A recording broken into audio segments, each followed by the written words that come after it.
Thank you sir. मैं अभी माननीय प्रधानमंत्री जी को निवेदन करूंगा हम सभी को संबोधन करने के लिए।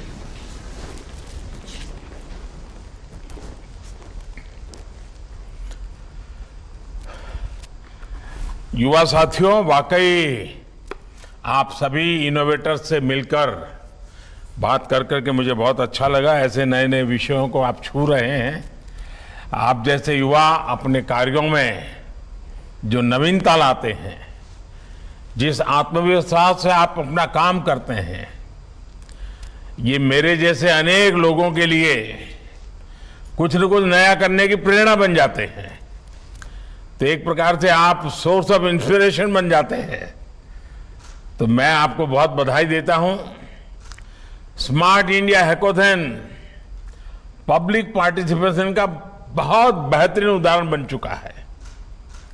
और साथियों, इस बार का स्मार्ट इंडिया हैकाथॉन कई मायनों में बहुत महत्वपूर्ण है।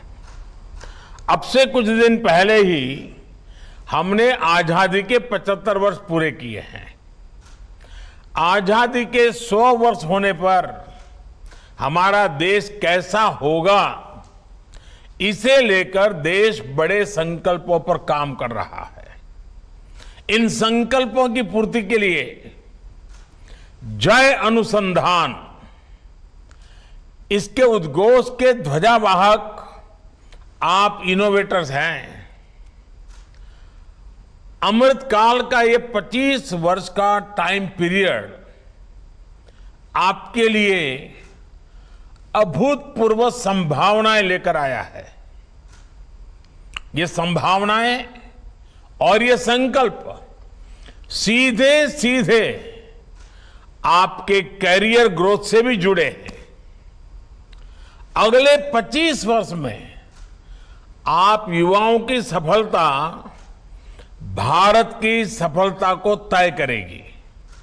इसलिए मैं आप सभी को लेकर बहुत विश्वास से भरा हुआ हूं। हिंदुस्तान गर्व करता है आप पर। आप सभी का इनोवेटिव माइंडसेट आने वाले 25 वर्षों में भारत को टॉप पर पहुंचाएगा। आप सभी पर मेरे इस विश्वास की ठोस वजह भी है। साथियों, इस बार 15 अगस्त को मैंने लाल किले से कहा कि भारत में कितनी बड़ी एस्पिरेशनल सोसाइटी आज विकसित हो रही है, विस्तार हो रहा है। इस अमृत काल में ये एस्पिरेशनल सोसाइटी एक ड्राइविंग फोर्स की तरह काम करेगी। इसकी अपेक्षाएं, इसकी उम्मीदें, इससे जुड़े हुए चैलेंजेस आपके लिए बहुत सारे नए अवसर लेकर आएंगे। साथियों, आप सभी ने अपनी शिक्षा के शुरुआती दौर में पढ़ा होगा कि 60-70 के दशक में ग्रीन रिवॉल्यूशन हुआ था। भारत के किसानों ने अपना सामर्थ्य दिखाया और हमें अन्न के मामले में आत्मनिर्भर बना दिया। लेकिन आप ये देख रहे हैं कि पिछले 7-8 वर्षों में देश एक के बाद एक रिवॉल्यूशन करते हुए तेजी से आगे बढ़ रहा है। भारत में आज इंफ्रास्ट्रक्चर रिवॉल्यूशन हो रहा है। भारत में आज हेल्थ सेक्टर रिवॉल्यूशन हो रहा है। भारत में आज डिजिटल रिवॉल्यूशन हो रहा है।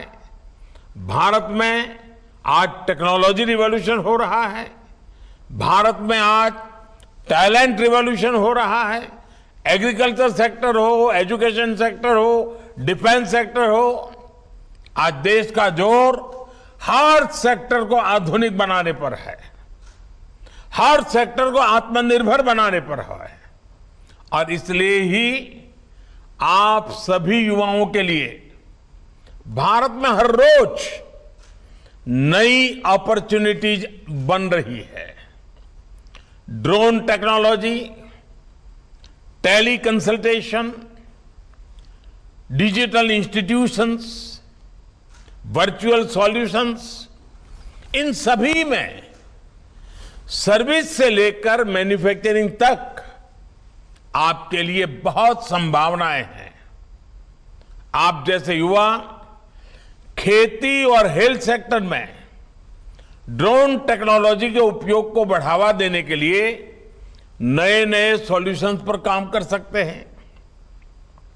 अपने सिंचाई के उपकरणों को, सिंचाई के नेटवर्क को हम स्मार्ट कैसे बना सकते हैं, इसमें भी बहुत संभावनाएं हैं। साथियों, आज देश के गांव-गांव में ऑप्टिकल फाइबर बिछाने का काम तेज गति से चल रहा है। आपने ये भी देखा है कि अब भारत में 5G लॉन्च हो रहा है। इस दशक के अंत तक हम 6G लॉन्च करने की तैयारी कर रहे हैं। गेमिंग और एंटरटेनमेंट में भी भारतीय सॉल्यूशंस को सरकार बहुत प्रोत्साहित कर रही है।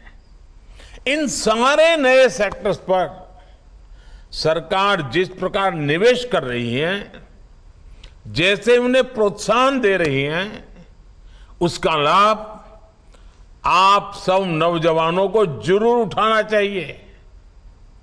और साथियों, आपको एक बात और याद रखनी है, दुनिया में एक बहुत बड़ी आबादी है जिनकी समस्याएं भारत जैसी ही है, लेकिन वहां उन समस्याओं को डील करने के लिए इनोवेशन और स्टार्टअप्स की संभावनाएं सीमित है।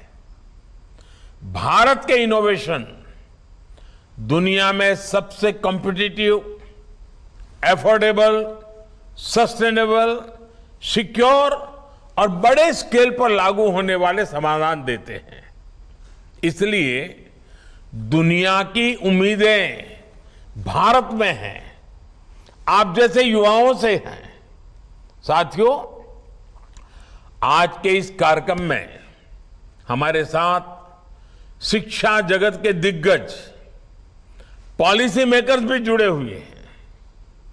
भारत में इनोवेशन का कल्चर बढ़ाने के लिए हमें दो बातों पर निरंतर ध्यान देना होगा: